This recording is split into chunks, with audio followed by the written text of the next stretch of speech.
recorder? Okay, 25 seconds, gentlemen. Yep.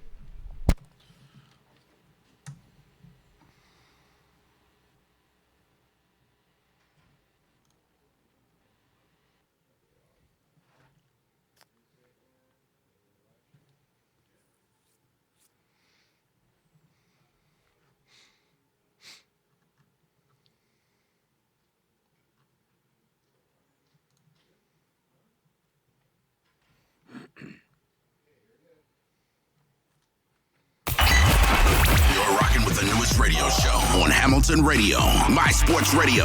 Deals. And Bonds hits one high. It's a dig! And it is on the all-time home run list. Trainer right next to me is saying it. You may hear him. Down goes Frazier! Down goes Frazier! Down goes Frazier! The heavyweight champion is taking the mandatory 8 count, and Foreman is as poised as can be in a neutral corner. Do the Titans have a miracle left in them? Touchdown Titans! There are no flags on the field! It's a miracle! Tennessee has pulled a miracle! My Sports Radio. And here's your host, Sean Intel.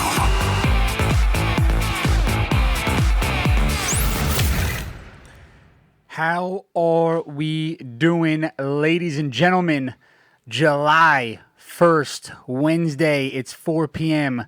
You're listening on Hamilton Radio. We're here at My Sports Radio. We're your host, your boy, John Intel. We got an action-packed day. I have a special co-host with me here, the great Terry Muller, who's been calling each week, been putting me to the test, sometimes battling, sometimes on the same side. So first and foremost, Terry, I want to welcome you. How you doing, brother? Doing good, man. Glad to be here. Thanks for having me. Listen, man, thank you for joining me. You were great to have good conversation with on the phone, so I'm glad to have you here in the flesh.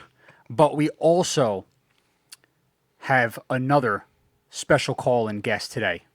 You guys are used to getting our little fantasy football guru, John Carter. Can't be with us this week. I know he's gonna try his best next week to jump in with us.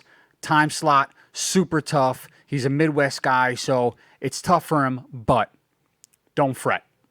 We do have KALIEL Washington from Sports Talk Gurus joining us today. We're talking basketball.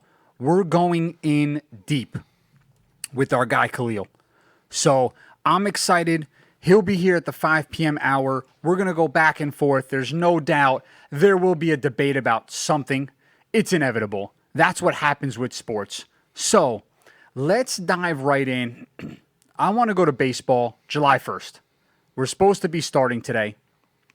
Ter, I listening to a lot of other shows, right? I'm excited. Just to have sports back. I don't know about you, but I've pretty much watched everything. Well, I mean, you got to have something to do around here. I mean, Korean baseball just isn't doing it at this point. It's nice to hear the MLB is back. Dude, I'll watch cricket. I'll watch badminton. I will watch if there's competitive beer pong. I'm in. I'm all in for competitive beer pong. All in. All day. I think we're all in to play competitive beer pong. That's it. But we need it back. So I'm excited just to have the opportunity to see that we have baseball back on the docket today. So it's Buster Olney, the great Buster Olney on ESPN. I'm a big fan of his. I don't know if you're familiar with his work. I'm sure you are. Oh, yeah. Yeah. Big baseball guy. Probably one of the most prominent names on ESPN in the baseball universe. Says today he thinks there is a 0% chance baseball finishes the season, and he thinks there's a 5% chance that they start. I don't know. That's tough. How do you? That's setting the bar real low. I mean, that sounds like under promise and over deliver in my book. I mean, I think we have to have it. We pushed this far. We got to get it done. Could you imagine? Teams, players union and owners, right? Lobbying back and forth about money for months, and all of a sudden they pull the plug. Yeah, they're just all for nothing. You imagine? All of that for nothing, dude. Come on. Each team has 60 reserve players that they can choose from. 60. So, hypothetically speaking, if you literally have your entire roster get the coronavirus, God forbid, you can field an entire roster until the guys are done quarantining. As long as they clean the field well enough the first time. That's the worry here, is you're going to end up with enough staff, comes down with this thing, and we can't do anything about it. And that's where you're going to, do we skip games? How do we reschedule it? You're on a 60-game timeline that's basically day after day with no days off.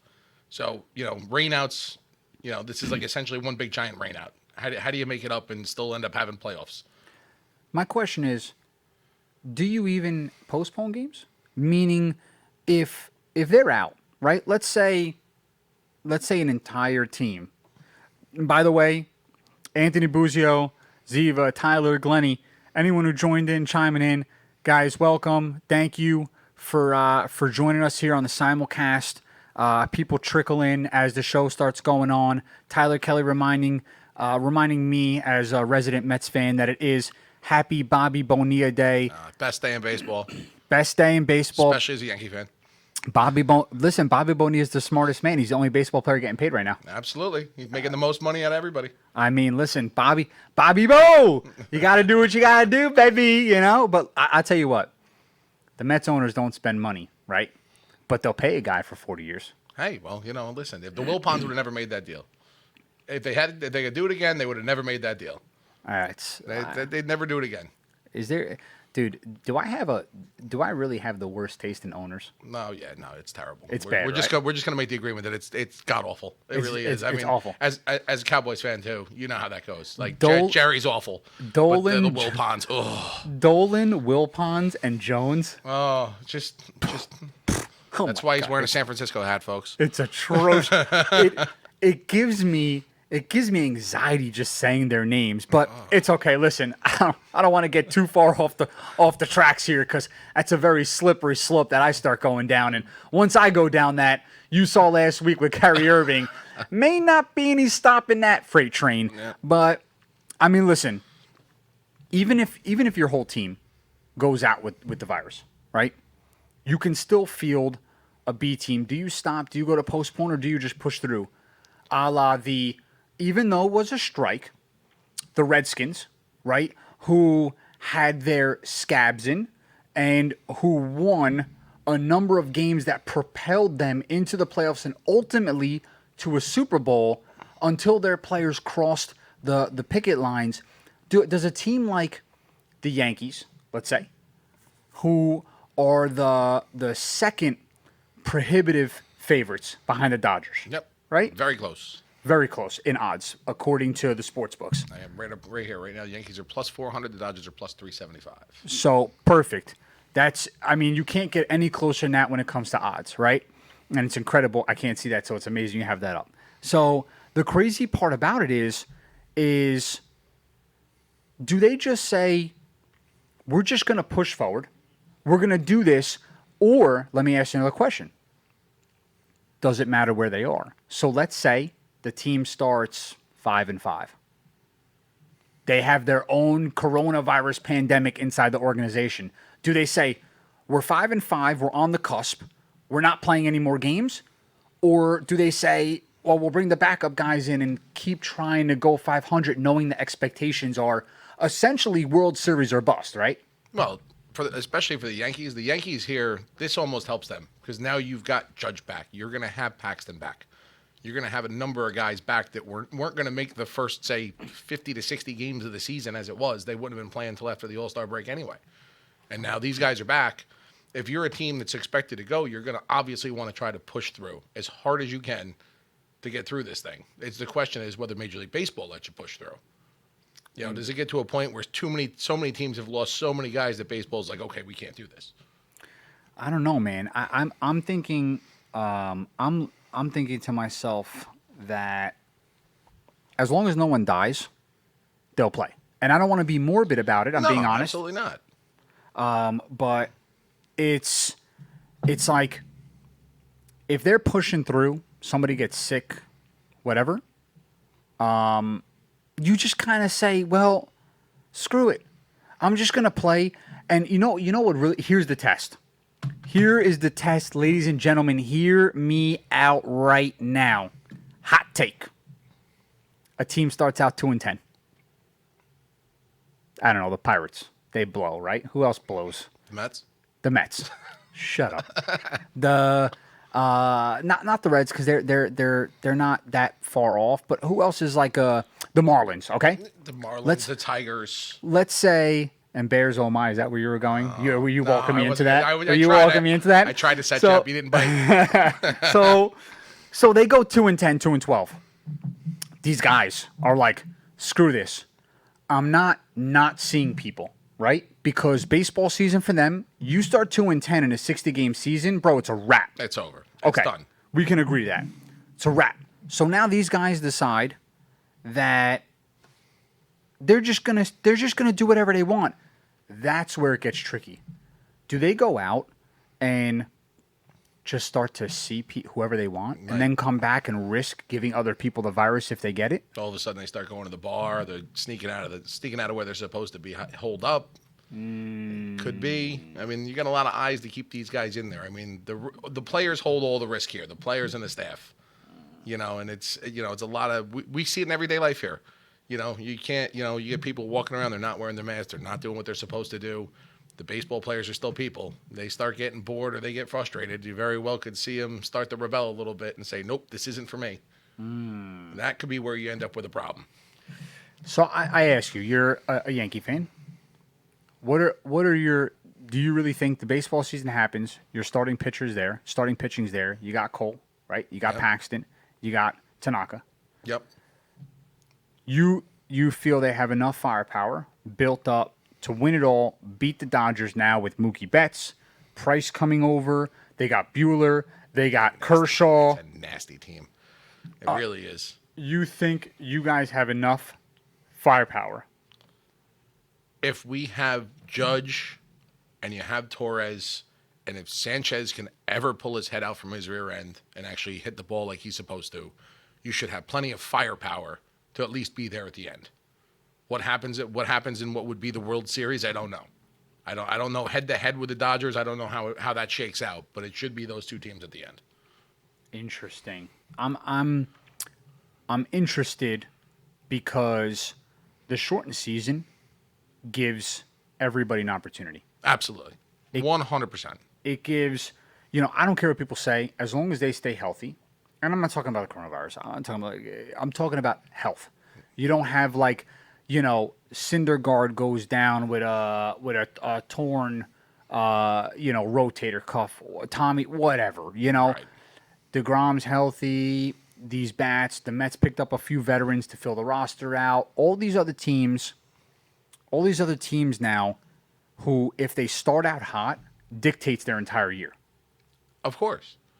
A hot start, like let's say somebody gets off to say a 10-7 start, or even let's say somebody starts 15-5. You're in the firm driver's seat. You can rest guys. You can chill out. You don't have to chase. Absolutely. I mean, we're used to baseball being a marathon. This is a sprint. This is a 100-yard dash for a World Series championship.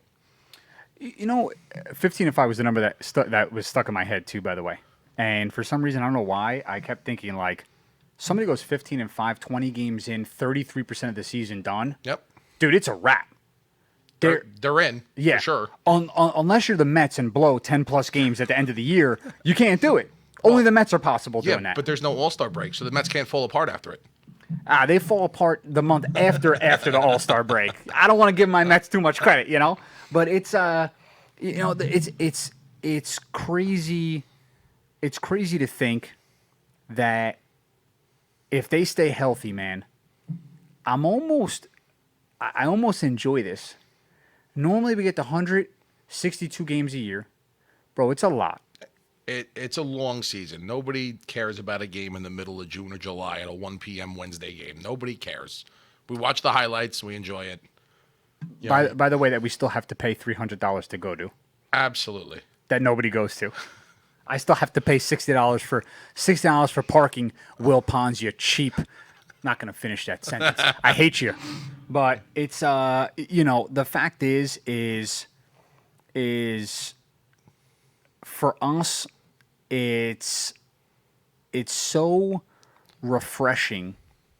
You get that 60 games in, right? I don't care. Listen, the big name players are going to show up.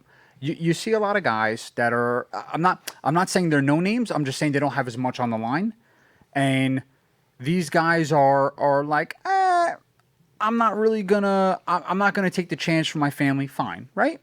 But you're gonna get the big name stars. Mookie Betts just got traded. He's on a contract deal.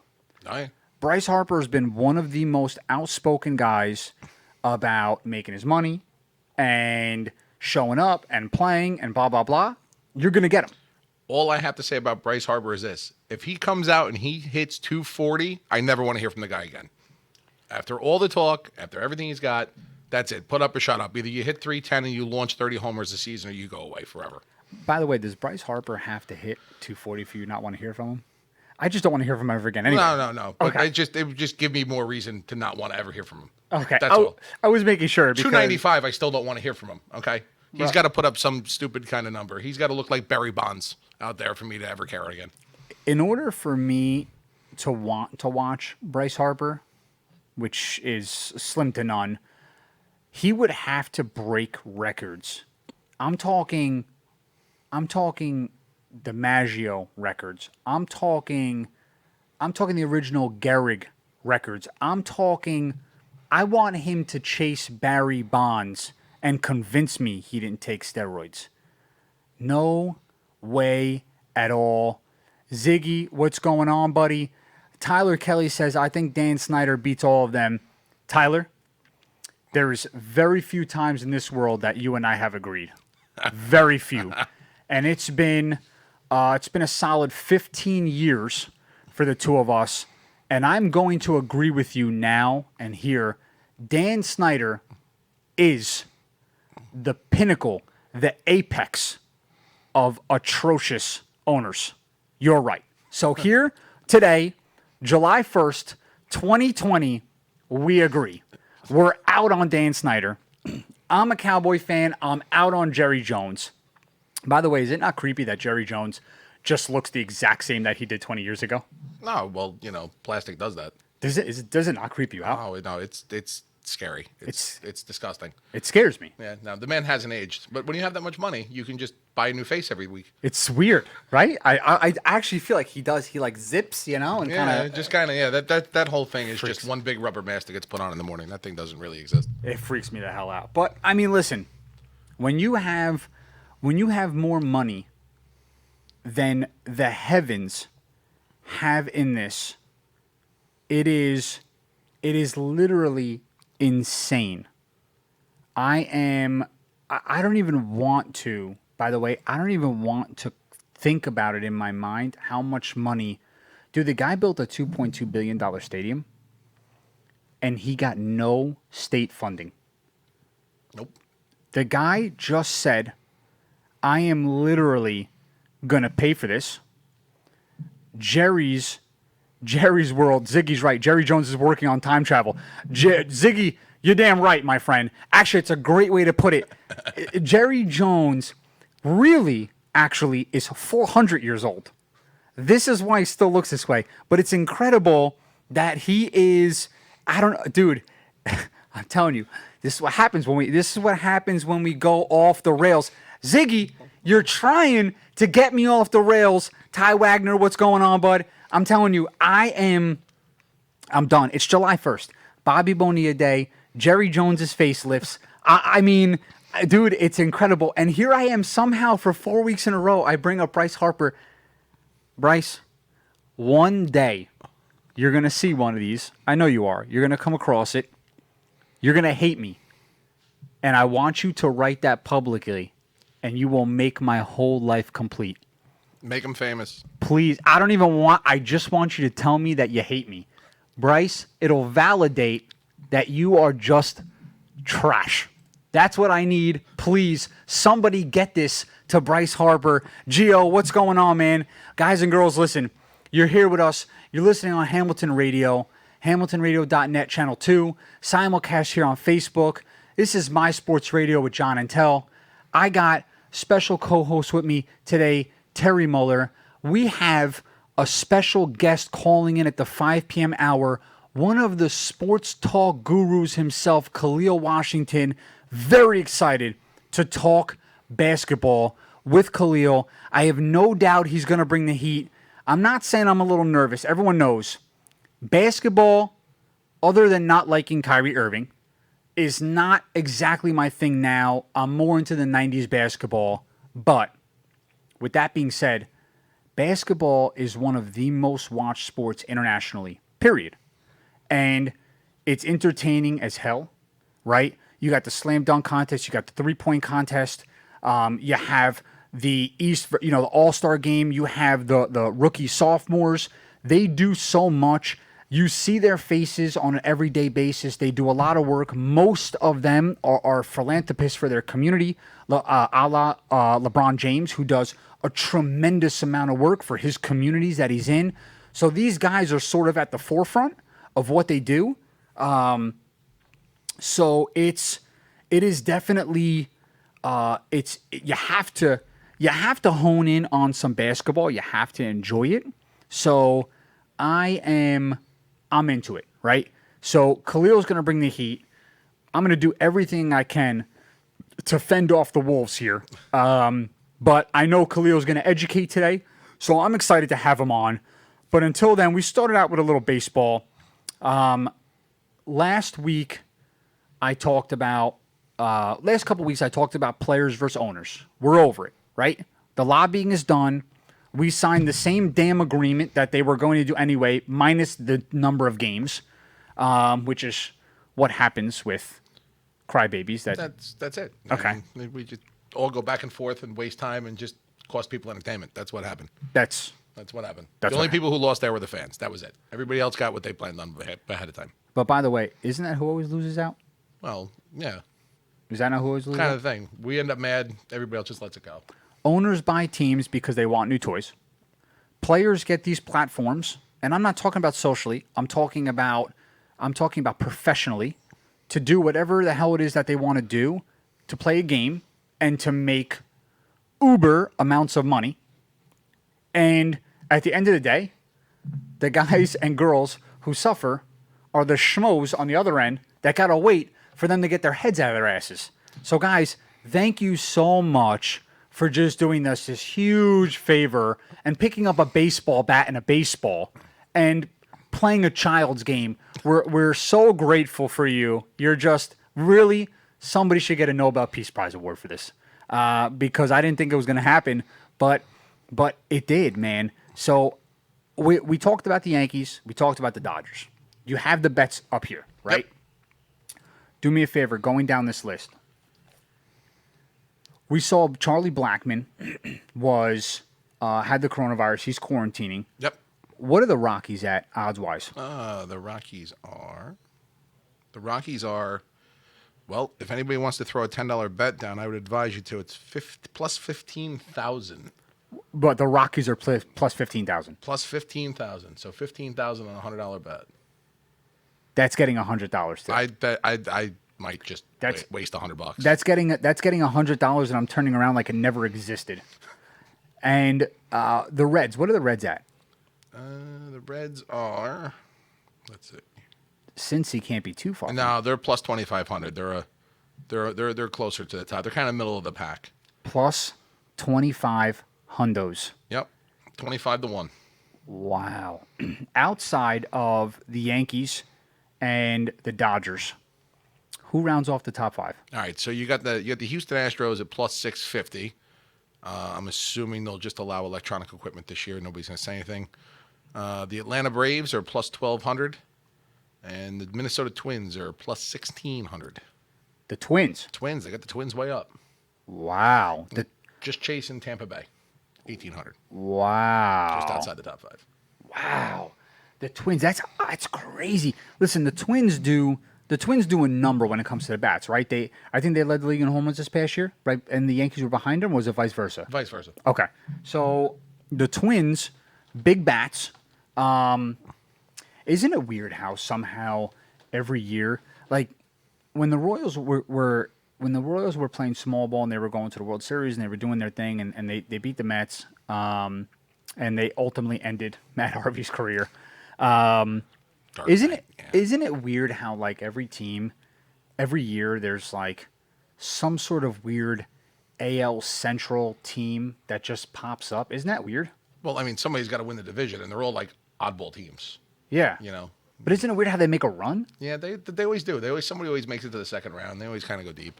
But like Cleveland Cleveland's been, on the uptick. Cleveland's been there, hanging around steady. They haven't. Everybody kind of just forgets they exist, but they're always there. They're always in the mix. But think that the White Sox won the World Series, right? Yep. With Ozzie Guillen, and they kind of hung around, then they fell off. But like, do you even remember who was on that team? No, Me either. That's what I'm saying. I have no flipping clue. I couldn't have told you 3 players on that team. There's no shot. Nope. But like, here's the thing, though. This happens so frequently with that division. It's almost as if they truly are the division itself are the dark horses of baseball. They're like a black hole. Nobody knows even who's in the division. Who is in the division? The Indians, the Royals, the Right. White Sox. Is there anyone else in that division? Tigers. I'm not saying it. Come on. Come on. The Tigers. By the way, the Tigers, Verlander was there. Yep. In Tyler Kelly, once again, he said the whole division is like an island of misfit toys. It's true. And Glennie Freeman, I'm so sorry, buddy. Glennie Freeman is our resident Detroit guy, our Michigan guy, and we always forget that Detroit is a place here in this country. Detroit, it is there. Glennie, I love you. And one day Detroit will be relevant. I don't think you and I will be here to see that day. But they will, though. They will. It'll come outside of the Red Wings. Are the Tigers a team? No. They're not a team. No. No. If you want their odds this year, they're plus 75,000. Plus 75,000. Hot take here, baby. The sports books said, listen, there's crap, and then there's the Tigers. So, guys, if you really want to bet $100 down on the Detroit minor league Tigers, 75 plus 75,000. Yep. That is a joke. They are bringing up the rear with the Marlins and the Orioles. Dude, and the Orioles on the team. The Orioles somehow, right? Buck Showalter's there. He has them as contenders, and then all of a sudden, 1 year they just fall off the deep end, right? Is that not how it works with them? I don't even understand how it ends up being that some of these teams, I get rebuilds, but it's weird because you hear about them, and then they're gone. But the Detroit Tigers,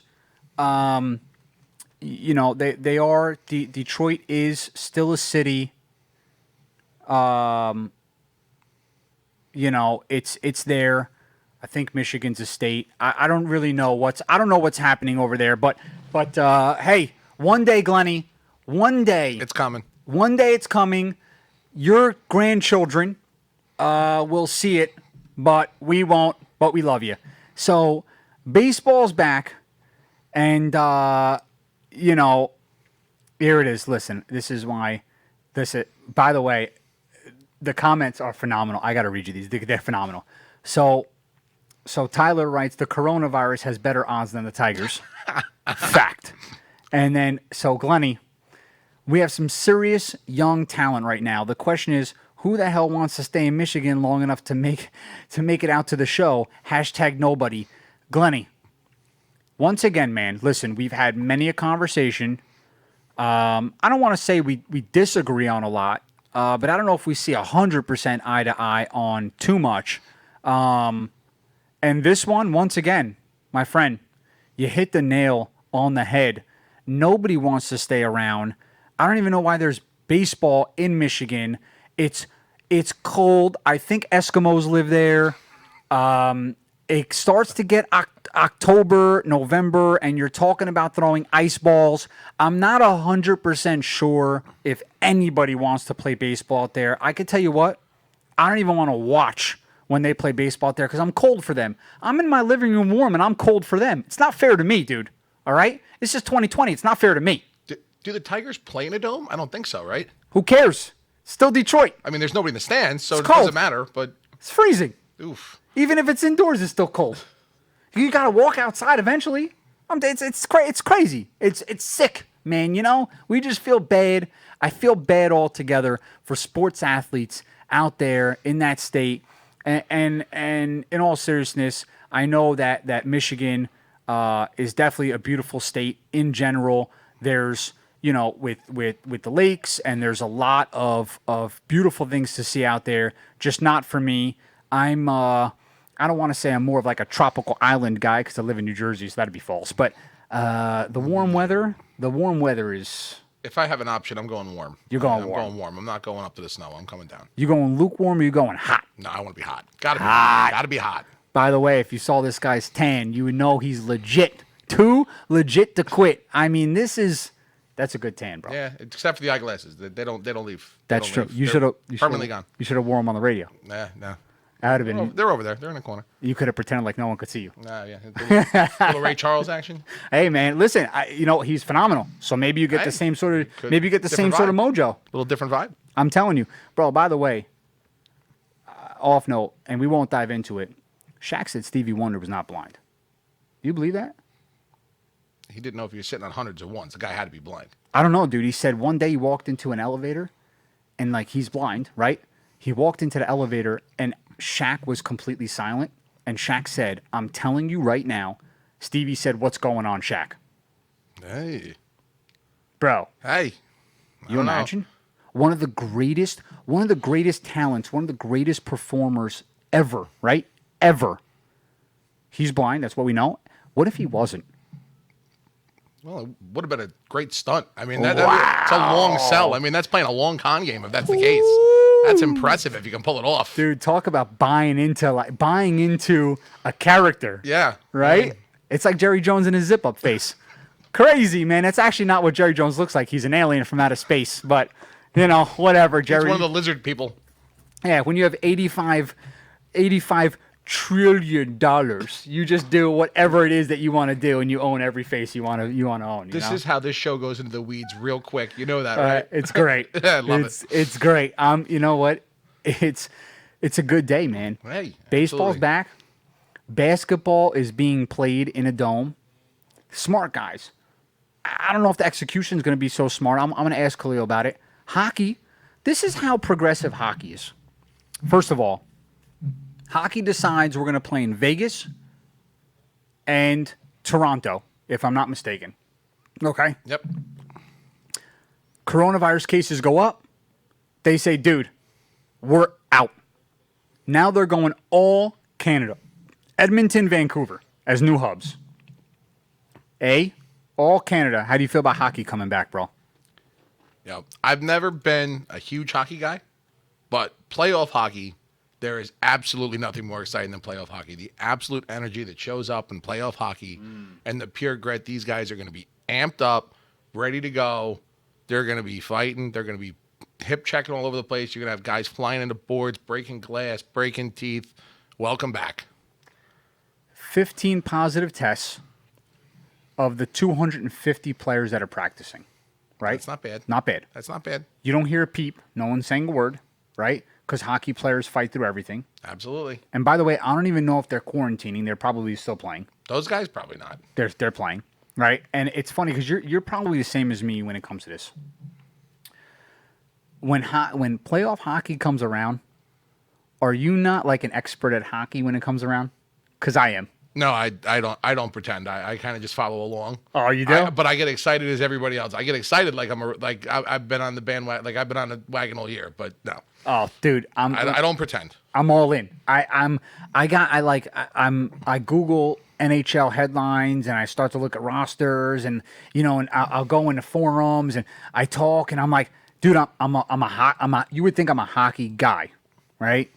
And it's funny because I get called out frequently by friends, and they're like, "Bro, since when did you become, such a big hockey follower?" Last week. And obviously for me, I'm like, dude, I dabble. What that means? That means I'm full of crap, right? So I dabble in the sport, And Brian Messmer, who says you got to work on these hockey names. So Messmer, you're right, and I'll sort of probably just say this Russian guy, who's really good, and if he has 10 letters and 8 of them are vowels, you can't really, you can't make me feel bad. Or if 9 of them are consonants, like you can't make me feel bad that I just don't know what I'm saying. Because honestly, bro, neither do you. So unless you hear a broadcaster say it, you and I are down you-know-what creek with no paddle, my friend, and a weird name on the side of the paddle that we cannot pronounce. So, but it's okay, dude, because as soon as they're scoring and that light lights up. That light lights up, man. Oof, there's nothing like it. Bro. And the fans like hitting the plexiglass, sick. Who are you for a hockey team? You a Rangers guy? I'm big Rangers. Have you ever been to the Garden for a game? I have been to the Garden for the game. That is one of the craziest things I've ever experienced in my life. When that place goes, that place is 110 decibels, and that place is rocking. You cannot beat that feeling. So I went to a hockey game last year, to a Ranger game, right? Good seats, and I got lucky. Somebody that I knew happened to give me the tickets. I brought a friend of mine. Rangers are losing 2-1. Third period. Less than 2 minutes left, right? And now I'm like a sore loser just all around. You know me talking Cowboys, right? So I'm like on crybaby alert from the get. Ready to go. Ready to go. Ready to jump. Yeah, there's alligator tears. Like the clock hasn't started and I'm already mad, right? So it's like less than 2 minutes left. And I look at my buddy. I said, dude, this is crap. Let's go right now before the traffic hits, right? He's like, dude, you stay to the end. We're at the Garden, Rangers hockey. You stay to the end. I'm like, don't be that guy, right? Like I'm convincing him he's a bad guy, but I'm trying to leave, right? I'm pulling out the lawyer card. You're clearly the bad guy in this situation. There's no doubt about it. No doubt. So I'm like, don't be that guy. He's like, dude, I'm telling you, Rangers, it's a good team, and I'm like, are we watching the same Ranger hockey? Like, no, we're not. He's like, no, I'm telling you, anything can happen. Less than 2 minutes left. The Rangers score, facing the San Jose Sharks. They score. He looks at me. He's like, "That I'm talking about. Yeah, I told you. Stay to the end." So I start laughing. I'm like, "We're not gonna win." Well, less than a minute into overtime, Rangers light it up and we win. And he looks at me, and it was such a lesson. It was like, I do need to just suck it up and just stay to the end more often. I know I'm not the only fan that leaves early because you want to beat traffic. And anybody listening right now, here on the radio, simulcast, whatever it is, don't tell me, don't even judge me right now. Don't say, this guy is such a fair weather friend. You know what, dude? You can kick rocks because you're at the game and you're doing the same thing I am. You drank a little bit, you're a little tired, a little cranky, and you're like, dude, you know what? My team is losing. I'm out of here, right? Because, listen, I'm a dad. I'll say it. I'm 34. I feel like I'm 48. Sorry for all the 48-year-olds out there. I'm not saying you're old. I'm just saying I feel it, and that's it. It's like, you just want to go home. You want to be with the fam, whatever. But then I get talked into like I'm the bad guy. Dude, you stayed to the game. Joke's on me. We won. Listen, it's happened to everybody. ALCS, Game 2, Red Sox, Yankees. Severino gets blown out. Would the Yankees lose that game? 16-4, something like that. If it was even that close. I think we left in the 5th inning because it was 10-2 or 12-2. And I think by the time we made it to the train, it was 14-2. I mean, it was time to go home. Let's get out of here. Yeah, you just leave. And it was a playoff game. Yeah. I was hanging on for about 3 innings. And I was like, okay, this is out of hand. We're dead. We're done in the water. Let's go. Sometimes you just have to suck it up and just say, you know what, like, there's nothing I could do here, man. And as fans, the sickest part of all this in our minds is our fandom. Our fandom will convince us that we can will our team, right? Like you, I'm guilty as guilty can be in this situation. You can ask my wife. She could call in right now and tell you. Absolutely. I will sit there rabid up across a hallway. I'll flip over a couch. I do not care. Whatever I think it takes to win. And God knows I have no effect on the game whatsoever. Zero. By the way, Zero. like the last thing a player is thinking about is, is The fans. Is John and Terry watching on TV. Nope. Because we really got to drive down the field right now.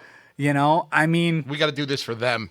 first of all, we know Dak Prescott's not driving down the field anyway, but I wish. The only place you want Dak Prescott to drive is off a cliff. Let's be clear. Nah, I don't. I don't want him. I just want him I want him hurt like a high ankle sprain that lingers for a year. That's all. I don't want anything too crazy. Let's bring in the Red Rocket. And listen, Donald Long said something great here. He said, "Monday Night Miracle, Vinny Testaverde. You just don't know, guys. Listen. Forget about the Monday Night Miracle. I was at no. We all watched Super Bowl 51. Yeah. We all saw Patriots down 28-3 against the Falcons and came back. We saw probably one of the great. First of all, that Julio Jones catch on the sideline. Oh my God. You can't tell What a me catch. he didn't have glue on his hand. Well, Stop. The guy had Gorilla Glue all over his hands. all I'm going to say is if he caught that, Dez caught the other one. That's all I'm going to go with. Thank you. It's a fact, and he did. And we should be Super Bowl champions that year. Should have been. Should have, could have, would have. Yeah, I know. Yeah, I know, man. I know. Only that. Oh God! But listen, you gotta stay to the end because you really don't know. And you know what? You should stay to the end anyway because everyone knows you pay enough. You pay enough to see these guys play to know that you don't want to waste your money. Brian Messmer says Miracle at the Meadowlands 3. DJ Jack running that kickoff return back. That was epic, man. Great call on that mess. That was epic. Gio, I get it, man. Never give up, dude. I'm with you, buddy. I am. I got it. I'm saying it. I hold myself accountable here. I'm a sore loser, bro. I am. There's nothing else I can say about it. I'm bitter, right? And I watch other teams hoist the Lombardi trophy up. I throw up in my mouth. And I think to myself, how is it that we just can't get it right? 1995 was a long time ago. Dude, I'm done with them. No, you're not. You were done last year. You wrote them off. Now you're back. Now you're back. By the way, so you know, driving in East Brunswick, New Jersey, that's where we're located here. Not East Brunswick, but located in New Jersey. There's a road and it's called Prescott Drive. And I'm telling you, man, I almost. Did you wanted to unbolt the sign, didn't you? I'm telling you, I actually wanted to, while driving, take a picture, like just turn fully while driving, like not caring. And I'm like, I have to send this to Terry. Because I was so sick that his name was even on a street sign. I'm like, dude, here's the thing, bro. The NFL is changing. It's morphing, right? Two-way quarterbacks. Yeah, you would have left Game 6 of the 86 World Series. You're right. I would have, yes. He would have been banging on the door to get back in. I would have been banging on the door. You remember those Miami Heat fans years yeah, ago when they were yep. banging on the door to get, and security's like, dude, you're beat. You left. You're out. You're beat. But like, come on, the Heat fans, it's Miami, dude. They thought they were dressing all up in white. They were going to this party in the stadium. You know, they don't even care about that team. That was so fair weather fans. It makes me vomit. It's like it's like the Lakers. You know the Clippers have fans because the Clippers were a dumpster fire. So bad for so long. So when they show up, you know they're fans. I mean, they are the only team that had their owner removed from being an owner. Yeah. And they were still fans. And like the Lakers fans, bro, give me a break, dude. You think you're going to a movie production. You think that you're going to just watch the stars on TV and it's so fun. It's so bougie. Dude, tell me it doesn't make you sick. No, it's the fake fans, the corporate seats. I mean, even look at Yankee Stadium. All the seats behind home plate are empty all the time. All the time. Because they're corporate seats. All the time. Get rid of them. Only thing Just that put a tarp over it. I mean, listen. There's nets over everything. You might as well put tarp over everything. Right. You know. I mean, nowadays no one's going to be in the stadium. There is tarp over everything. No. But Well, it'll be covered in advertisements, so you get something back. no. Did you hear what MLB is doing? What are they doing? They are allowing their season ticket holders, and yeah, I actually can we have one of the Wizard of Oz's in the back, one of the producers. I have Reggie Miller's cousin Terry Muller here in the building. Can we change Miller to Muller back there? One of the Wizards of Oz. It's a U, not an I. Even though Miller probably sounds a little better because it's a well-known last name, and then you could play off the fact that you're famous, like yeah. Mike Miller, Reggie Miller. Yep. You know. I just need the tan to come in a little more. We'll be all right. No, Mike Miller. No, look just like Mike Miller, by the way. Oh, I don't know about that. Google it. Google right now. Tell me if you oh. see this on camera. Tell me it does not look like Mike Miller. Oh, here we go. This is Mike. Now we're Miller. back in the weeds again. I'm just saying. You look just like Mike. See, he's gonna. I'm gonna do it. Do it. I'm gonna humor you. Yeah, but it is. I'm telling you, dude. It's true. It's the truest statement I've ever made. But this is they're letting season ticket holders send in pictures to put their pictures on the come seats on. for the season, That's dude. Not right. That's not a no. I'm telling you. No. I am not. Look at that. No. Absolutely not. I wish we could put this up there, but no. You're No. right. You're right. He doesn't. Never mind. All right. It's true. Ty, you're also right. False. I'm taking the statement completely Yeah, back. thank you. Thank I'm you. taking it back. Thank you know you. what? I My saw. tan is much better. I saw facial My tan is hair. much better. You're right. Ty, you're right. He doesn't. It's out. I'm out on the Mike Miller All thing. right, fine. We shot him down. Thank you, guys. But it's you know what? It's crazy because, dude, for 81 games, you're gonna get paper cutouts on the seats of me. That's hilarious. That's There you go. awful. You imagine a player like warming up and looking at that same seat, trying to figure out wow. Should be able to get a mannequin and put it in the seat and then put your face on it. So they're allowing people for a $200 fee to send in and literally put their photo on the seat if they want to. And this is their way of selling things, right, that are not in the stadium. So I'm curious to see how many people do it, because in Korea for a while, I was watching the game this morning. Stuffed animals. No. Yeah. You didn't see in Korea they had stuffed animals. They had stuffed animals in everything. Like there's a SpongeBob like every 8th seat. Yeah, you have to look it up. Wow. Did you see the orchestra that was playing in front of shrubbery? No. They had bushes in the seats. No, I'm not lying. They had bushes. They had bushes The and potted plant in the seat. the entire. What do you call a place where you would go essentially to watch an orchestra play? There's a theater. Okay, so in the theater, every seat was filled with a bush. That's good. Got to fill them somehow. Put something there. Looks better than an empty seat. By the way, I wonder if players would rather play with just 30,000 bushes versus like 30,000 Philadelphia fans screaming at them and throwing batteries. Anything is better than a Philadelphia fan. Anything. Anything. Doesn't matter what. Dude. Doesn't matter what sport either. Doesn't matter. Nope. Awful. It's just them, right? I lived in Allentown for 2 years when McNabb was good. When they were on that NFC title run streak there, I would have dealt with every Giants fan I know than one Eagles fan. Forget it. Nope. It's incredible because they embrace it so much.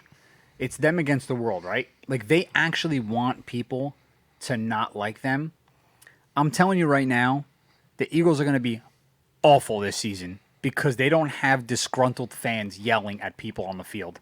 There's no way the Eagles are good without their fans. At least Santa Claus will be safe. Oh, thank God, man. Can't get hit with a nice ball if there's nobody to throw it at him. See, Brian Owen said it. Agree with Terry Muller. Everything is better. Anything's better than a Philly fan. Anything, dude. I'm telling you right now, the paper cutouts are better than Philly fans. The shrubbery are much better. I'll take a potted plant over a Philly fan any day. Any day. By the way, they're comparable. I mean, it's incredible. The plant might be smarter. I'm all in. You're in? I'm in on it. I'm in on it.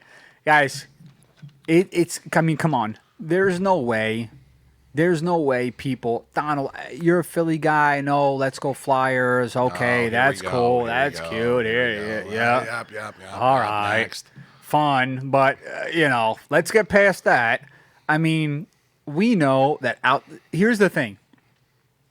I feel this statement's not true. I know it's not true, but I'm going to say it. Outside of whatever state Dallas is in, they have fans everywhere. The Raiders, fans everywhere. Everywhere, right? I don't even understand how if you're not in Philadelphia, you are a fan of the Eagles because you're just allowing yourself to stoop down to a level. Am I wrong or am I right? And I mean, maybe the statement's way off base. I don't know, dude, but I got to stick. Listen, I have to stick with this because, number one, I'm a Cowboys fan. Number two, I have a very good friend of mine who I consider to be family, near and dear. I'll give him a little shout out here, Casey Smith, who wastes his money every season on season tickets. I mean, dude, you might as well take the money and wipe your tuchis with this cash because it's a done deal. It's over, brother. I mean, not worth anything. And you still go out there. The game is prime time, 8:15 p.m. Dude, my man is out there at 7:30 in the morning going in. I'm talking end of the world, Y2K, partying like it's 1999 going into 2000 every Sunday. And he says, I rep for my team. Can you even get behind fans like that? If you're going to go to a game, you got to get in. You got to be behind. I'll respect them for that. But the fact of the matter is you're just getting wasted so we can deal with it. Oh, God. It's a disaster. But, listen, we're happy to have baseball back. We talked about the odds a little bit. We talked about, where are the Mets on there? Let me see. Let me bring it back up. Do we know where the Mets are? I think They're middle of the pack. They're not bad. Hold on. I thought they were like 18-1. What are they plus? It's gone down a little. 20-1. 20-1. 21. Okay. Not bad. Middle of the pack. That's not bad. No, that's not bad at all. 60-game sprint, right? They may not have enough time to shoot themselves in the foot. As long as they get off to a good start, they have a shot. I mean, you're talking about subtracting 102 games that they can be idiots. And the Mets start hot. They're known for good starts. They are. They are. Oh, you got to give them that. I'm going to give them that because that's all I can give them. I was going to say you have to give them something, so let's give them that. Yeah, I mean, I'm in on that. So, listen, I'm pumped up. I don't know how long it goes for. We said it. Every team's got 60 players on reserve. I think Major League Baseball waits until there's a serious case for the coronavirus. I think that at some point a team is going to get hit, right? It's inevitable. How bad is, I think, what we're bracing for. The unknown is what gets us. But listen, as people now, that's what we brace for. Right? Every day. So we don't really know. We don't really know what it's going to hold for us. But listen, baseball, it is what it is. We talked a little bit about hockey. Hockey players are what they are. I'm gonna move this right into basketball. We have 5 more minutes before KALIEL calls up, right? And I'm wondering, You a basketball guy? Not really. Not really. Old basketball, yeah. Old The Knicks chased me away for a long time, so I haven't really been watching. But Okay. little Zion, little LeBron, Okay. highlights and stuff. But Chase for Zion. The guy's dude. Well, you think he's gonna have a sick career? as long as he stays healthy, Yeah. it's always about healthy. Best ability is availability. If you're not, Who do you think has a better career? John Morant, Zion, or Luka Doncic? I'm gonna say Ja. At the end of the day, That's a good call. That's a good call. I think John Morant being there, I think he's going to do more. yeah, Overall. I think Zion's gonna be the bigger star, but I think Ja's the better player. Dude, what a special kid, man. This guy he jumps through the roof. Oh yeah, his vertical's insane. I mean, first of all, he looks like he's built like me. He's like a string bean. And then you see what he does on the court, and it's special, man. It's so fun to watch, and it's crazy because even in college, right? It's tough watching guys that don't go to like those upper echelon colleges, the Dukes, the UNCs, even though UNC had a very bad year this past year. Kansas, Kentucky, what they deem as their quote unquote premier powerhouses, right? The guy just, I'm always skeptical of college players that are in like not lower end colleges, but not the premier ones. Right. And Ja coming from one, you just didn't know if he was gonna be that guy, man. And he is, dude. He comes as advertised. There is no doubt about it. He's blown away expectations from a lot of people because people, like you said, people thought, okay, you didn't come out of a Duke or UNC. Yep.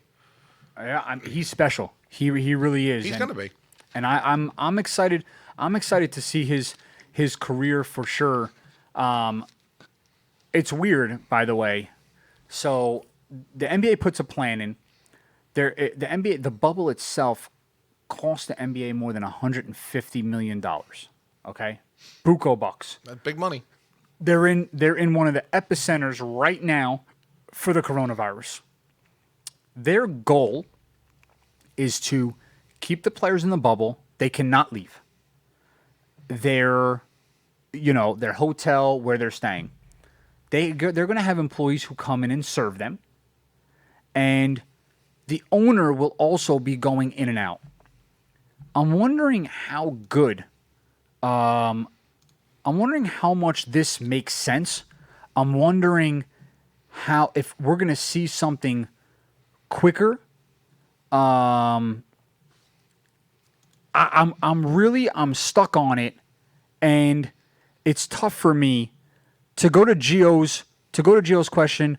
Who do you think will win the NBA championship this year? Top 3 teams. Gio, quickly, very, very simple for me, man. I think Lakers and Clippers battle it out. I think one of the two win the NBA championship, and I think that either of them see the Boston Celtics or Milwaukee Bucks. I think Giannis Antetokounmpo has too much. I think the Greek Freak has too much pressure on his shoulders, and I know that it's a very good team, right? But you and I both know, Bud, that it takes more than one guy. We've seen it throughout history. There's always a solid second, and I am a Magic fan. So you're going back to Penny and Shaq, right? And then when the Magic, you can see it over time. When they got the one premier player and it became more of a team, they weren't able to elevate. Right. T-Mac, right? Tracy McGrady, monster. But they weren't able to get to that next level. Dwight Howard brings them to an NBA championship, but the Lakers sweep them. They weren't able to take that next step. And for me, when you look at these teams, Anthony Davis, the best center in the NBA, underrated. He's coming from a team that doesn't get much publicity. He is injury prone, but people don't remember when he was at Kentucky, he wasn't a scorer. Was not a perennial scorer. He only became that way when he got to the NBA. The guy's got range. He shoots threes. He dunks from the three-point line, I think. And he passes the ball real well. You have LeBron James, the greatest player in the universe. I don't care what you say. LeBron James is the greatest player in the universe. You have him next to him. LeBron James knows he's got a couple years left. He's only got a couple of really high-tier basketball. Next year was around the time we saw the late, great Kobe start to break down a little bit, right? Yep. So I think that LeBron, he's got a couple years left in him. And Brooklyn doesn't have its disgruntled stars in Crybaby, Durant, and Irving. So they're not there yet. And they will be. Listen, it's inevitable. Both of them are special talents. They're going to be. And they have other young stars surrounding them. But I can't see anybody else with the talent, with talented enough to step up. I want to say the 76ers, but the problem is Ben Simmons is literally scared of the three-point line. The guy will not shoot a three-pointer to save his life, so he doesn't stretch the floor, and he could be he's probably one of the top upper echelon point guards, but because his passing is, dude, his court vision is sick. But the guy won't shoot. Everyone threw a parade for him when he shot a three-point in the preseason. Oh yeah, remember that? You remember? Oh God, they made bones about that for days on ESPN. Bro, it was on like a TikTok or something. Yeah, and it was ridiculous what they did for it. It became like Ben Simmons' three-pointer day. Yeah. And Joel Embiid is a cuckoo bird because that guy is a monster one game and has the talent to be the best. And then the next day is like arguing with Charles Barkley on Twitter. Like, Joel Embiid, my man, like, dude, you had a great very short, but a great collegiate career coming out of Kansas. You came into the NBA, unfortunate circumstances. You had your foot, you had your ankle, you couldn't get on the court. 2 years later, you come on the court, you're a monster. Bro, I'm not even telling you not to shut up because I love when I hear Embiid with the tweets. That guy is one funny dude. He knows how to work Twitter. He knows the social media ins and outs. The guy is awesome. But, like, dude, just play the game, man. Don't let him psych you out. Like, have a good time. Play the game. Do your thing. Gio, 2018 LeBron was amazing. You took that cat. He did, man. But he takes everyone to the finals. Think about this. LeBron is the guy. LeBron's the guy. He's the best player in the world, even without being the best scorer. And he's not the best scorer because he doesn't want to be the best scorer. He doesn't. If he wanted to be, he would be. I say it all the time, and we'll wait. If anybody wants to call in, by the way, I know we're expecting KALIEL Washington to call in any minute now. The number 609-807-2492 at any time, guys. You can call in. Tell us how you feel. Tell us your thoughts. We'll go back and forth. I mean, that's obviously the last few shows we've had some callers. It's really what makes the show special. So, at any time you guys want to call in. Tell us how you feel, man. We're all ears. Just expect a little pushback if someone says LeBron stinks. That's all I'm just telling you. Don't call me with that doo-doos. I'm not trying to hear that. So, but LeBron, think about this. LeBron James comes out of high school, brings a Cavaliers team. His second best player was Mo Williams. Okay? Nobody knows Mo Williams except for Mo Williams' mom. Okay? He's just not. No one would find him in an airport. Nobody. Because he's not a familiar face that you would say, wow, that's a great sidekick. LeBron James brought that team to the finals against the Spurs, and LeBron was so young, didn't really have an outside shot yet, still willed his way, okay? Then LeBron goes to the Heat. Chris Bosh goes there. Yes, Chris Bosh transforms his game. He went from being a scoring power forward in Toronto to more of a supporting role, but Dwayne Wade was still breaking down at that point. Yep, he was on the tail end. He was on the tail end. He was breaking down, and LeBron really was willing that team, right? And they had a cast of just a ton of veterans who were just spot of shooters. Your brother, Mike Miller, Yep. and Ray Allen, right? These guys they were there. I mean, come on, bro. The point guard was Mario Chalmers. Guys, you can't tell me that on a team with LeBron James, you're talking about Mario Chalmers being a guy who was carrying a team anywhere. Stop. When people say these things to me, I'm like, guys, it's the dumbest thing I've ever heard. Ty Wagner, the Thunder will win a championship when Durant, Harden, Westbrook, and Ibaka all go back there. So never. I mean, listen, I'm being facetious. I honestly, Ty, the team is run. The team is well run, man. They have great minds in that organization. They draft well, bro. Look at the names I just named. Could you Absolutely. you imagine having those four at the same time and not winning? Those four, they give LeBron a hard time. Those four, he's not getting there. He's not going through them. Those four. It's incredible. It's incredible to think like they lost the championship together, and then the team disbanded. Rich Harden got the big contract. Yep. From Jesus, the Rockets. Thank you. My God, it's the old age, man. It's kicking in here. Whoo! Harden got the big contract from the Rockets, and now Westbrook went his own way, and Durant is gone. But guys and girls, we have a phone call here. This could be KALIEL Washington. Let's get him in on the line here, man. KALIEL, you with us? How you doing, man? I'm here. Hey, brother, listen, he's got noise outside. Oh man, he's bringing the heat. Dude, the guy's so on fire. He's got the sirens with him. Coming hard. Man, KALIEL, first of all, guys and girls, outside of the sirens going on, which I'm taking a wild guess and just saying there's some sort of craziness going on behind you. God forbid it's bad, but KALIEL Washington is here with us. Nah, it's all good. Listen, KALIEL Washington, he's one of the producers of phenomenal content on the Sports Talk Gurus.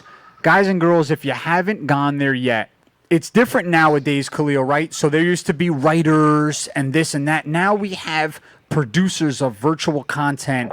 Guys and girls, go there. Check it out. KALIEL, those guys over there are always dropping fire on that page. I love interacting when I can. Most of the time I show my age, because these guys are kind of dropping some things in, and I'm like, man, I'm old as dirt. But it's good stuff. So KALIEL, first and foremost, man, thank you for joining us, bro. Thank you so much. Appreciate you guys for having me. And I hope you are safe. You've been safe and healthy. Your family, your loved ones have been safe and healthy during the whole coronavirus thing. You're here with us, so that's always a good thing. And Yeah. and listen, we haven't had any basketball guys on. So KALIEL, I'm hoping here to shed some light on the NBA today. I want to make, like everyone says, let's make hockey great again. I want to make basketball great for the guys and girls who are listening to my show. So, KALIEL, I'm going to need your help here, but first and foremost, I want to start with the topic. NBA is right around the corner, bro. We know it. We feel it. We're juiced up for it. We're about to all be stuck in a bubble together here for a couple months, right? Players want to get back in. Some players want out. I had a hot take last week on Kyrie Irving. I had a hot take on LeBron James. The situation going on right now with some players pulling one direction or the other. I want you to tell us where you are. Are you on a Kyrie Irving side, or are you on a LeBron James side here? At the time, I say I'm leaning towards LeBron, but I definitely understand Kyrie's take from it. Obviously, you have to factor in the fact that he's hurt. He can't actually go there, let alone play. So you have to think if that matters any. But I also feel like what Kyrie's saying, it may take away from protests. But I feel like that would happen anyway. Like even right now, because it's not gonna be the main topic for as long as people would like it to be. So in terms of that, like I understand why somebody wouldn't want to play, but like you also have to factor in if it comes back, like how great that would be. I just don't know how it'll work with everything. Like you have the bubble. Like does this mean everybody stays in the bubble? Like all members of staff, the refs, everything. What do you do if, God forbid, one of your star players catches corona during the playoffs or the finals even? So it's like I feel like regardless, the season will have an asterisk next to it. I think they should just do like a sort of like tournament, like a March Madness. Maybe not one game, but like a best of three with those 16 teams or whatever, and then just see like where everybody's at. And it'll be like more of an exhibition rather than, because I think this is worse than a lockout season, because like a lockout has its kind of asterisk next to it. But when you actually like, when you see this, it's like, say it's Bucks Lakers and Giannis gets sick in the finals, like do you count that ring for LeBron and say like, yeah, like does it actually add to his legacy, or do you have to kind of rethink that? I mean, listen, it's by the way, that March Madness feel, that March Madness take, well, that was a pretty good take because I didn't even think about that. You know what? Maybe sort of just having not like a winners take all, but let the team sort of go through in a fast track and sort of say, hey, dude, screw it. Like, you know what? It's a massive tournament. We're trying to get you guys in and out as fast before getting sick. And like you said, I didn't even, another thing I didn't think of is what happens if they quote unquote survive the bubble, right? What if they get to the NBA finals and one of their main players gets the coronavirus? Yeah, well, you're just gonna have to treat that like an injury. Really? So if LeBron James goes down, but you don't think that, you think the Lakers are saying, "Oh, I'm treating this like an injury"? Well, they're gonna have to agree beforehand. Because then it's another thing that of like, well, I'm not going to play with this injury. Even if you want to play with Corona, they wouldn't let you. So you got to factor that in too. It's true. Like, it's such a weird.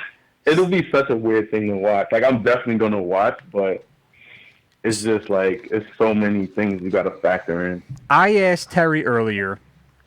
I asked him for his opinion, and I want your opinion. And who has the better career, Zion, Ja, or Luka? Like when it's all said and done. When it's all said and done. I feel like the easy take would be Luka, because like he's already done so much great things. Like you just watch him and he's like, you can see how him playing in the Euro League and having that experience, because like now he's so young and he's so comfortable. So I think he'll have like a Dirk career where he'll win, he'll have his like great moments, but I don't think he's going to be the 4 or 5 rings guy.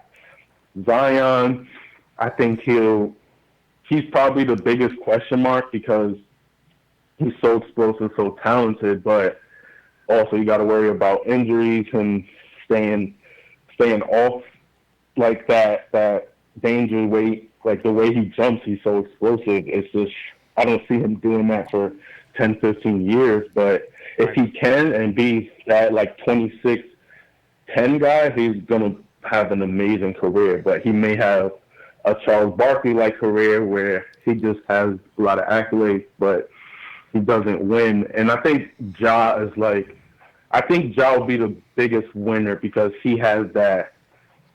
But he also, because like I would compare him to Dame, where it's like, I don't know if Dame will win, but he has all these great moments that you have to respect him as a player. So I think Ja will be able to have that and he'll shine. But it's like, all right, Memphis, what do you build with him? They're going to be pretty good, so they're not going to get a great player in the draft. You have him and Nate Jackson, the forward there, but like you need another piece, and Memphis hasn't been able to like get a star free agent like another thing, I don't know why players won't be like, oh, like I'm a great player. Let me go to like a Utah, and because like the money will be the same either way now. Absolutely. So I don't know why there's not a lot of that. So I guess in short part, I'll probably go Ja as a favorite, but Luka will probably be that. Like you can't deny what he'll do. It's crazy because I think what's weird is the catchy names are Zion and Luka, right? We said I asked Terry before, and he actually said John Moran also, and it's weird how the catchy names, they're not flash in the pans. These are good players. Zion's going to be special. Luka is special, right? But for some reason, it just feels like John Morant has the most to offer. If you had to start a franchise, and I'm not talking about youth, whatever, you had to start a franchise, all the players currently right now in the NBA, who do you draft first at their ages? So LeBron's 36. Everyone is where they are. Who do you draft number one overall for your franchise? Me, I feel like you have to go with like a Giannis or AD just because they're so versatile and like they have to be like they're those guys, but you haven't seen them be those guys when it counts. So it's also kind of crazy. You also got to throw Kawhi in there. Guys like me personally, I'd love to start something with like a Dame because that's the willpower that I want on my team, and like somebody that can just be like he's like, because Kobe's my favorite player, so that's that. Like I see Kobe in Dame, like him facing Russ, and like why you keep switching? Like I want to, like you guard me, I'll guard you. Like I love that in a player. Yep. But like you also have to like respect the LeBrons and like even now I don't think LeBron will go outside the top 10 because you're set. Like if it was today, you're setting yourself up for like 3-4 years of winning. You know what's So crazy? That's a hard one. You know what's crazy? I have up right now, I just showed Terry, before you said any names, Damian Lillard is my number one draft pick. Damian Lillard, to me, is the best player in the NBA. I don't care what anybody tells me. First of all, the guy shoots a three-pointer from his house, okay? Right. The dude is straight filthy. And when I see Damian Lillard's look on the court, I'm scared and I'm sitting on the couch. Like the dude has a killer instinct inside of him that I love. Like it's addicting to watch. You just know you are in the game. And does any NBA player do more with less than Damian Lillard does? Yeah, it's hard to say. Because like CJ is his second, but it's like no disrespect to CJ, but like it's not like he can only do but so much. Exactly. So for that to be like your number two, and you still have this type of success, dude, it really is absolutely incredible. Who's your favorite basketball player of all time? Kobe easily. Kobe. Okay, so if you had to pick it right now, would you say Kobe? You think Kobe Bryant's the best player ever, or where do you go for the best basketball player ever? Yeah, I got Kobe. This in terms of like somebody who can not only do it all, but has the willpower to do it all. Like that just stood out to me. Like at first he became my favorite basketball player because like no one was huge Kobe fans. Everybody like growing up it was Shaq, T-Mac, Vince Carter, AI, like just regular players like that. And I'm like, no, I want Kobe. Like he was a guy who had the swag, but like also had something to prove, and then would give it all on both sides of the court. Just like I think it's a weird thing, like because like you have to put everybody in, like to say the greatest of all time, but then you have to factor in the differences of the rules, how they're being great. Like I feel like Jordan and LeBron have a way, like you can't do as much to them as you could to Kobe. Like, I feel like the refs favored them a lot more. But at the same time, Kobe just, like, that was just a killer. And, like, I just love that in the player. Like, if I'm going to root for somebody, I want to see somebody giving their all. Like, somebody like Russ is, like, one of my favorite players. He has that killer in him, but he also turns it off. Like, that playoff series with Dame, there's no way that a 2 is going to be doing that to Kobe, and Kobe's not guarding him at the end of the game. I agree. Like, so I factor that in. Like that's what I want to see in my guy. Yeah, I mean, I'm gonna listen. Greatest players of all time. I'm a little older, so I had an opportunity to watch just about Jordan's whole career. Pretty much 1990 on. That's when I really started, like paying attention and watching, just for the people around me. And I'm a Magic fan, a very, very sad, pathetic Magic fan. My glory days was Penny and Shaq. So I still think that LeBron James is the greatest player of all time. I think now, still, and he will be, and he is now. I don't really care who you put him to. I just think LeBron James the greatest player of all time. But Kobe's definitely up there. I mean, I'd have to put Kobe top 5. It's hard to argue against it. I mean, the guy did so much. I mean, listen, anytime someone nicknames a shot after you, Right. And every time kids around the world, every kid that's ever pitched a piece of paper toward a garbage can has yelled Kobe. Every time. Right. Every time. It does not matter what color you are. Nope. I was on the basketball court screaming, Kobe! Yep. You just chucking one up. Yeah.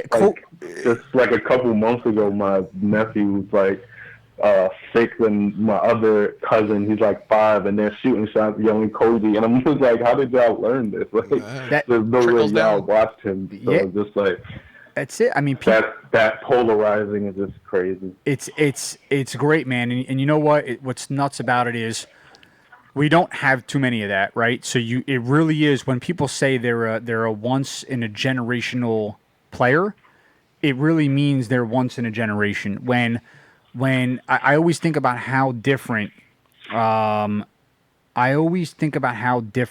could have been, because remember the Charlotte Hornets drafted Kobe Bryant, and they traded him to the Lakers.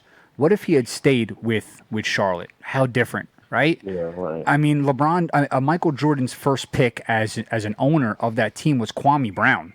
So people don't remember that it's so different. The history of franchises can change so much based on one lottery ball going one way or the other, or one trade going one way or the other. And it really shows a lot. But I gotta ask you something. Last week I went on this tirade about Kyrie Irving and Kevin Durant. I'm gonna steer down this path here again because I really want your opinion here on this. Kyrie Irving is the vice president of the Players Association. Chris Paul's the president, right? And Chris Paul has been pretty much the mind of the Players Union for a long time. Super intelligent guy out of Wake Forest. Like, people know Chris Paul. Everyone, the players seem to respect him a lot, even if there's a couple dirty plays during his career. Players seem to love him, right? Why is it that every single place Kyrie Irving goes, he seems to have an unceremonious leaving or departure, and then when he goes to a new team, there's always some sort of dissension. You don't hear that from other basketball players who leave and go. Like, listen, Kawhi Leonard left the Spurs. There, he had the injury. There wasn't anything crazy. Wasn't a distraction. Went to the Raptors, won a championship, right? And he leaves now. He goes over to the Clippers. Everything's great. You don't hear a word about Kawhi Leonard. Paul George leaves a couple teams. You don't hear a word about Paul George. His teammates love him. Even Russell Westbrook. Russell Westbrook definitely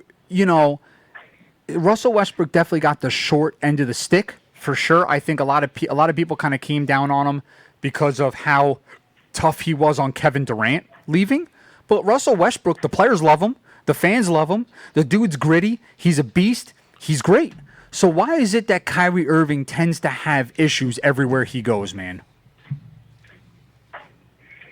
I think like it's a like obviously we're on the outside, so we wouldn't know for sure. But I think one that has to do a lot with Kyrie is like a forward thinker. He's not gonna you're not gonna put 5 cards in front of Kyrie and say these are 5 cards. Like he'll check and be like, there may be a card under here. Like I want to see for myself, and or he's just like like his thing.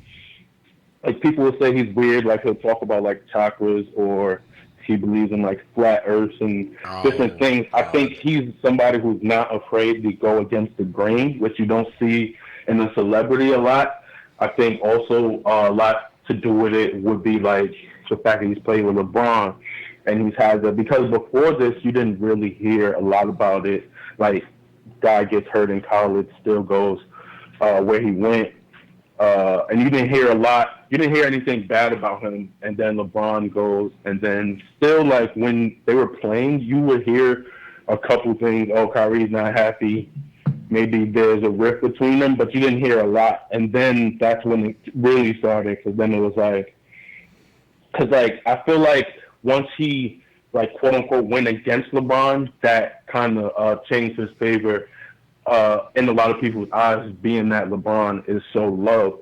So it's like, oh, you don't like this guy? Like, it's kind of weird. Like, I think like of a football equivalent. It's like a Peyton Manning. Like if you leave Peyton Manning's team and he's like, well, I didn't like that guy. Like people are going to look at you like that's weird. Like everybody loves Peyton Manning. So like I think that has to do with it a lot. And then like Boston necessarily hasn't spoke out about him like outside of Danny Ainge, but you can see that the players played a lot better when he wasn't there. And then you got to think like, oh, because Kyrie is so ball dominant, like there's obviously a different way that you're going to play without him. So you have to think like you're not going to start Terry Rozier over Kyrie, but you see that the team plays better with Terry Rozier, even if he was sometimes doing the same thing as Kyrie. So it's kind of weird. Like I don't think he has bad chemistry with them, but I think too many players aren't too fond of him because I didn't see a lot of support from the Nets players after he spoke out, even though like Dinwiddie's not going to play, Jordan's not going to play, Durant obviously.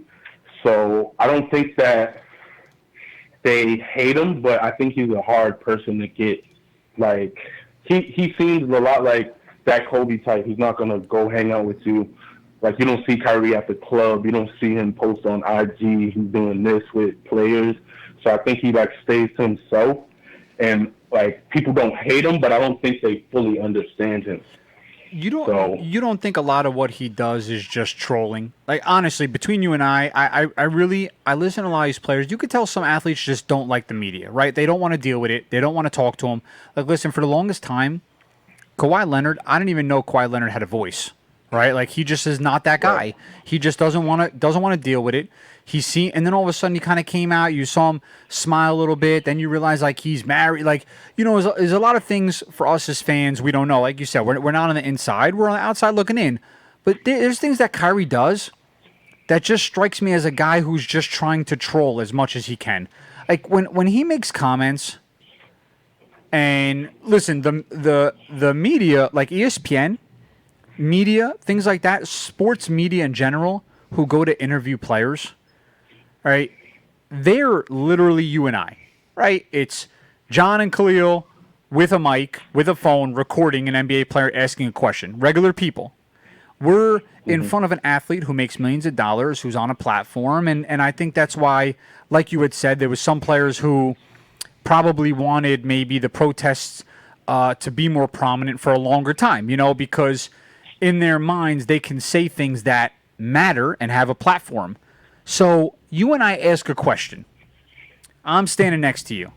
I ask Kyrie Irving I asked Kyrie Irving a question, and his answer is, the world is flat. There's no way, Khalil, that you look at him and you look at me and think like this guy's not a schmo. Like he's trolling me. Like there's no other way to think, knowing he's a super intelligent guy. Like the guy went to college. He's the vice president of the players union because he's so smart. And the fact is there's no way you say that. Come on, there's no way you say that with that. Like, we learn that when we're very, very, very, very, very young in elementary school. Like, we see a globe, and we spin the globe in the classroom. Like, there's no way that Kyrie doesn't say that just to make fun of me, or you, or whoever it is. So, like, I get you with the forward thinking. I do. And I think that sometimes he is a little bit more, he's a little harder to understand because maybe he is a little more cerebral, so I get that. But like when he says stuff like that, you can't tell me that that's forward thinking and not trolling. You really think that that's the case?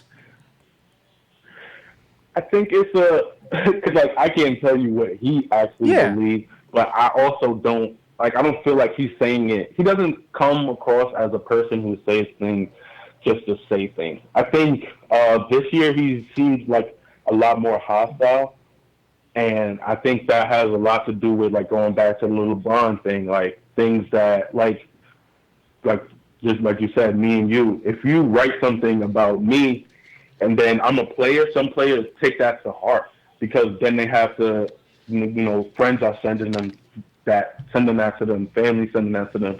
So I think you hold that person, like you start to hold something against them. So then when you ask me a question, like I'm not going to be the super banter-food person that I was before. Like now I don't like you. So I think he may try to troll something with that, but I think that he just comes off as genuine to me. But also like Durant is famous for not liking media. So if Durant is telling you like I hate this guy because of this, and that's your boy, like I think you start to feel that way about him too. So it creates that type of disdain, and it's like uneasy when you have to ask me questions. That's fair. That's fair. I mean, listen, you're right. I guess it's tough for me because I'm one of those guys. The famous phrase that NBA players were so against was when they came out and said that they weren't going to shut up and play or like shut up and dribble basketball, right? Which I agree with. Like, first of all, no one should say it to anybody. Number two, if you don't believe it, don't do it, right? But what I am a believer in is if you're not going to play, just leave. Like there's a young athlete, there's a young man out there, right, who's doing his best to like claw and scratch and try and make it to the NBA. The odds of making it to the NBA, I gotta look, but they're slim to none, right? Very slim to none, because there's 13 guys on each roster, 14 guys on each roster, and you and I both know 6 guys play, 7 guys play, right? So the chances of someone from someone making it is slim to none, and you got a guy who just is playing, but he's taking up time and he's not playing, and he's just out there in the Twitterverse arguing with people that don't matter. I always say it about Durant. Like, Durant could have been the greatest scorer of all time, but he spends more time yelling at stupid people on Twitter that are idiots under a fake name than he does playing the game. And Durant's a special talent, and like the one thing that always stayed with me was Durant's speech about his mom, right? He won the MVP, and like he gave this emotional speech about this woman. He's crying, she's crying, I'm crying on my couch. And like, you're like, bro, why are you even bothering with this? And what bothers me about it is so many athletes take too much time away from their craft, and they're all special, and they take so much time and they create this monster that doesn't even need to happen. Like LeBron James, dude, he never says a word to anybody on Twitter. The guy just doesn't care, right? He just plays but LeBron James is also a philanthropist. He does how much money for his communities. He raises millions for underprivileged children. He does so much. And, like, these are the things you hear on the news. Now, I'm sure Kyrie Irving does the same stuff, but you don't hear that stuff. All you hear about is the trolling. So, like, I just, to a certain extent, I just don't understand it. You know, it always bothered me that, like, these guys right now, you see these athletes, they have a crazy platform that we've never seen before, man. I mean, they can click one button and reach millions of people. Millions. In one click in a second. And with so much that you could be doing and so much that you're noticed for, it's almost as if, like, you chose to have it be that. Like, LeBron chooses one way, right? And then, like, you have Kyrie on the other end. It didn't make any sense for me. But, I mean, listen, you shed some light on it. If enough people are yelling at you and enough people are saying things that don't make sense and you do take it personal, you know, at times maybe you're like, bro, I'm a person. Like, shut up. You know, you're over it. But it is what it is, man. I mean, it is what it is. But listen, who wins the NBA championship this year when it restarts, assuming we get a full season? Who wins the NBA championship? I'm a Lakers fan, so I gotta go with the home team. Are they doing the 1 versus 16, or are they still gonna stay like 8 and 8? No, I think they racked it up that they were gonna do the 8 and 8. I have to look at it again, but I think it was the 8 and 8, and they were gonna break it down and then, you know, have essentially the conferences kind of go at it. But I would like it if it was just 16, because I would like if both LA teams were in the finals. That would be That could be interesting. Could you imagine? You imagine that, man. The star. I'm not just talking about the. No one's going to be watching at the game, but could you imagine, like, the star power involved in that, dude? Kawhi versus LeBron, Paul George there, AD. I mean, dude, Kuzma's coming up, bro. I love Kuzma, man. Yeah, that's one of my favorites. He's gritty. He's gritty, dude. He's gritty, but Yeah. all right. He says Lakers. I like it. Listen, I said it earlier. Lakers for me also. AD is a special player. He's been since Kentucky. He's revolutionized his game for sure. If you had to pick your top 5, I know it's probably tough off the top of your head, but if you had to pick your top 5, who would your top 5 players would you pick? Actually, we have a question here. Gio actually asked, what is one trade you'd like to see in the future happen?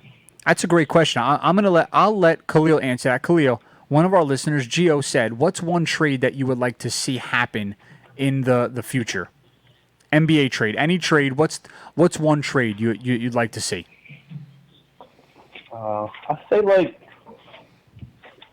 just like, I like certain players, so, like, if it's not, like, being unbiased, like, I'd love to see somebody like Dame get, like, a solid thing. Like, I would have loved it if Durant would have went there instead. Like, I like the Kyrie team up, but somebody like, you know, guys like Durant or somebody go play with, like, Trey or Ja or something. Like, I want to see something like that. But, like, I don't know where could you, like, maybe Embiid, somebody like Embiid go play with Morant or Dame.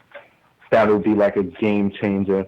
But I don't think, like, you'll see a huge amount of turnover during the thing. So I'll go, like, Embiid, Durant, or, like, him, like, a solid scorer. Like, obviously they won't trade Giannis or somebody like that. But, like, or somebody like, if Blake could get back to, like, form and then maybe go to Portland, it's like, that'll be, like, something that'll be like, hey, look, now we have 2 levels of offense, and me and CJ could do what we do on the outside while Blake does that. Could you imagine? You imagine Lillard having a legitimate. Could you imagine if Lillard played with like a Kawhi Leonard? Yeah, like Could you imagine It's if Dame was in LA instead of LeBron, as young as Damian Lillard is and as young as AD is? Could you imagine that too? Those two? yeah, that's just something like it's something like even like a Dame and AD or something like that would be like crazy. And I think like Nurkic has that potential, but who knows how he'll come back, and got worried about all of that. It's nuts. But listen, man, I'm gonna get you out of here in just 2 minutes. I wanna have a little fun here, real quick. I want to ask you 5 trivia questions, basketball related. All right. Okay. And I put John Carter, at my resident fantasy football guru, on the spot with some football. I put Terry, who was sitting next to me last week, on the spot with some baseball. So now I'm gonna put you on the spot, and I'm gonna see what we got here. 5 questions. You ready for it, Khalil? Mhm. Okay. What player scored 100 points in one game? The Wilt Chamberlain. Correct. Who won the most NBA championships as a player all time with 11? Bill Russell. Correct. Okay. Which team has the most NBA Finals appearances? I would say Celtics. Ooh. It's the Lakers, bro. I gave you a Lakers question. Ooh. Okay. All right. Listen, I was Either one of the two. I was hoping to trip him up somewhere. I didn't think that would be where I got him, but it's okay though. Now, here we go. Who is the shortest player in the NBA of all time? Standing at 5'3", well known. Who was it? Did you say somebody? Muggsy. Muggsy Bogues is correct. He's got 3 out of 4. This is getting tricky here. This is getting tricky. Okay, we're gonna leave you with this. What player has the most career assists all time? I believe Stockton. Dude, I believe you're correct. Outside of getting your own LA Lakers question wrong, you got every other question right, man. Khalil, dude, you've been awesome. I appreciate you coming on, talking basketball with us. It was a pleasure. It was a pleasure to have you. Finally get to talk to you in person. We've been talking online for quite a few weeks, trying to link up here. So I'm definitely grateful you came on, spread a little bit of that NBA knowledge on there for us, man, because NBA season is here. For any of us who aren't big NBA guys, obviously it's good to get out there. It's good to know what the hell's going on with the NBA. So Khalil, thank you so much, guys and girls. Check this guy out. Check the other people who are producing the content that they do on Sports Talk Gurus. You can go there right now. It's a Facebook page. They'll bring you in. Just don't be a troll, all right? Go on the page and add to the community that they built. It's like 2,000 people, whatever it is on there. I'm part of it. Like I said, these guys do it the right way. They talk about the right stuff. And you don't have to say the right thing all the time, but there's a way of saying it the right way. So part of sports is, listen, man, you and I can argue, but as long as you're not an ass about it, it's cool. So it's all good. So Khalil, thank you, brother, so much for joining us today. You are welcome back anytime. And listen, anytime you wanna talk basketball, bro, come here, shed a little bit of light on it for us. Thank you so much, buddy. I'll try, man. Thanks for having me, guys. I appreciate it. Absolutely. Thank you, guys and girls. Khalil Washington, one of the guys who drop content on a daily basis on Sports Talk Gurus. Good dude. He's always dropping some sort of hot take on there, some sort of topic that I love to chime in on, and I love to show my age. it's pretty crazy. Not how far out of touch I am, because I pride myself on knowing a lot. I'm that guy, right? But like, there's a lot that goes on. There's a lot that goes on a daily basis that I may not know of, or I may not have the outlook of. You know, so like last week I went on my tirade about Kyrie Irving. Maybe I wasn't thinking. Maybe I didn't put myself in Kyrie Irving's shoes. Do I still think the same way? Yeah, but at least I have a little more education on it, right? And as we all know, education is power, and that's what we need more of. We need more of listening, learning, growing, developing, doing it together, understanding where people are coming from, and knowing that no matter what, as I learned at a very, very young, ripe age, okay? There's my side, there's their side, and then there's the middle. And if somehow you fall into the middle, then you're in a good place. So go there, check out the content, see what's going on over there. They'll always drop it. They do right. The community they built, great community, and it's been a lot of fun. Listen, normally, Terry, I get into topics, right? I dove in pretty deep last week into a couple serious topics. Yeah, you did. Right? Yep. And which is fine. I like to do that. But at some point in time also, it's nice to take a step back, take a deep breath, and enjoy the ride. You have to enjoy the ride. Yeah. And today, listen, I'm afraid of roller coasters, guys and girls. If you judge me, you can kick rocks, okay? I'm just not that guy. But today was a roller coaster ride. And Terry, I'm grateful that you came to the amusement park with me today, and we took that ride together, bro. It was more smiles and laughs than I anticipated having, man. Yeah, well, we get into the weeds. Yeah, I mean, it goes off the rails quick, but it's a good thing. It does go off the rails quick. Makes the time go by. Holy crap.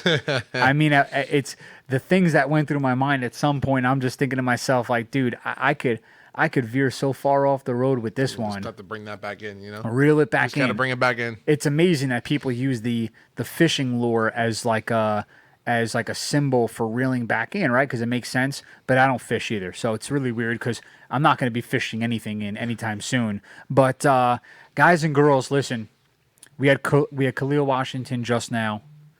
Great guy, was awesome. Talking some NBA, gave me a little bit of insight, gave me some thoughts on some players out there. I have Terry Muller as a co-host today, joining me instead of just being a caller. And we had fun, man. We talked baseball odds. We know that at the end of this, we're probably going to waste like $200 or $300.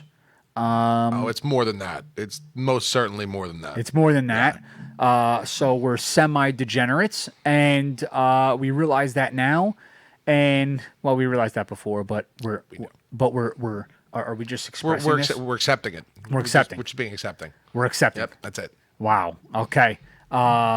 And listen, we talked playoff sports. We talked great comebacks. We talked about how I was like a pretty crappy fan at times, leaving the game early. We were really all over the place. Baseball starting. We didn't get to talk about football, but listen, if you're on a topic for long enough and you're doing some good things and you don't get to a topic, you save it for next week, and you know the show went damn well. So, brother, I appreciate you being here. I loved it. Guys and girls, get online, get the Hamilton Radio app. You can always listen on hamiltonradio.net, also Channel 2. You're on here simulcast with me, seeing people popping in and out, joining us, the comments, some new guys, Gio and Ty. We had a couple new guys that I'm not used to seeing in the mix with my regular guys. So welcome. Thank you for joining the community here for sure. And guys and girls, I will see you in 6 days and 22 hours. This is My Sports Radio with your boy, John Antel, and my co-host, Terry Muller. Thank you, guys. Thank you. Thank you for having me on. Absolutely. Everybody enjoy your week. Guys and girls, stay healthy, stay safe. MSR is out. We'll catch you later. You're rocking with the newest radio Radio Show on Hamilton Radio, My Sports Radio. Deals. And Bonds hits one high. It's a dig. It is out of the all-time home run list. Trainer right next to me is saying it. You may hear him. Down goes Frazier. Down goes Frazier. Down goes Frazier. The heavyweight champion is taking the mandatory 8 count, and Foreman is as poised as can be in a neutral corner. Do the Titans have a miracle left in them? Down. Touchdown Titans. There are no flags on the field. It's a miracle.